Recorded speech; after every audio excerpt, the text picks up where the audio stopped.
I'm super excited. I'm super excited to be up here speaking to y'all tonight. There's a lot of different ways that I could approach this speech, but I think that I'm just going to try and be as authentic in my words and delivery as I possibly can. Because what I'm here to talk about tonight means a lot to me. And I think that everyone has struggled or will struggle with these issues. They're the kinds of problems that have persisted for centuries, but I believe they have become especially magnified recently in light of technological and cultural changes, and I'm certain they will persist into the future. Tonight is a very special moment in our lives. We get to look back and see how far we've come, but we also get to stare ahead and speculate about what's next for us. But this retrospection and anticipation is best reserved only for special occasions. The truth is, we are all walking on a beaten road, and the best place to look is down at our feet, watching as we take one step at a time, making sure our feet don't fail us.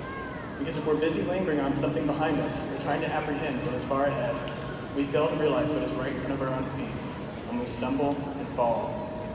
In order to live a happy, successful life, we must understand two things.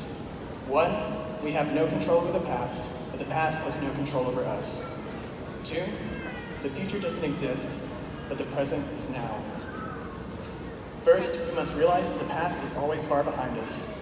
It is irrelevant to the present. We have the power to decide what we do in this very moment, and past mistakes can't hinder us unless we allow them to do so. This means it's never too late to learn something new, to change daily routine, or to stop bad habits. Too often, we allow ourselves to become bogged down by what we have always been, and we fail to try new things that might improve our lives, only because of fear of change or self-doubt incurred by past failure. But however difficult it may seem, we must free ourselves from the chains of the past and allow ourselves to be who we want to be today. When we linger on the past, we lose valuable time now. The same goes for whenever we are apprehensive of the future. The future is frightening. For many of us, the future represents uncertainty. We don't know exactly where we want to go or exactly what we want to be, so we shut down and wait for the future to come to us. We drown out our anxiety, the constant inflow of loud music, friends, entertainment, anything to save us from that dreadful, uncomfortable silence. We stop worrying about the future by simply losing focus of the present, and in doing this, we lose ourselves. Attempting to numb and overstimulate ourselves in the present to cope with an uncertain future strips us away of all of our power and individuality. The urge to distract ourselves is the biggest enemy to our success and happiness, and the discipline to resist distraction and allow our minds to roam freely is our biggest ally against a chronic feeling of emptiness. There is boundless power in quiet mindfulness, and the best way to obtain such power is by abstaining from the noise of irrelevant novelty. Social media, news media, video games, entertainment. These can be fine sources of information and fun in moderation, but too often we allow them to dominate our free time and thus damage our mind's creative and self-evaluating faculties.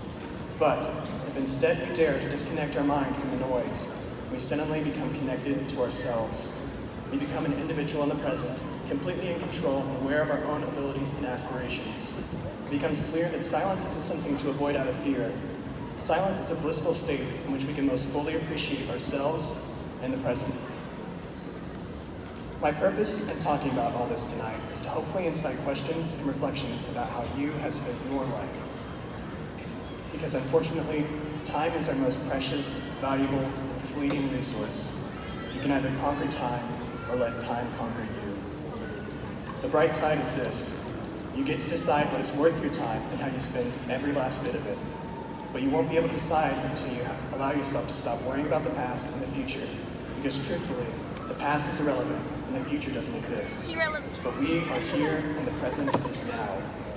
That's my kid. Finally, I would like to offer 3 things that I hope will stay with you. Don't talk One, to my daughter like the that. past is not whether meant it's to your be kid or not.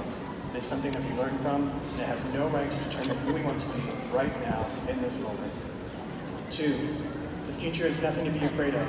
We must overcome the urge to numb ourselves to the power that we possess in the present in deciding our futures. 3, congratulations. We've made it quite a long way on our journeys, and tonight is something that we should enjoy now before it is far behind us. Cherish the past and get excited for the future, but always make sure to enjoy the present, because it is all we have. Good night, and congratulations, class of 2019. Yeah!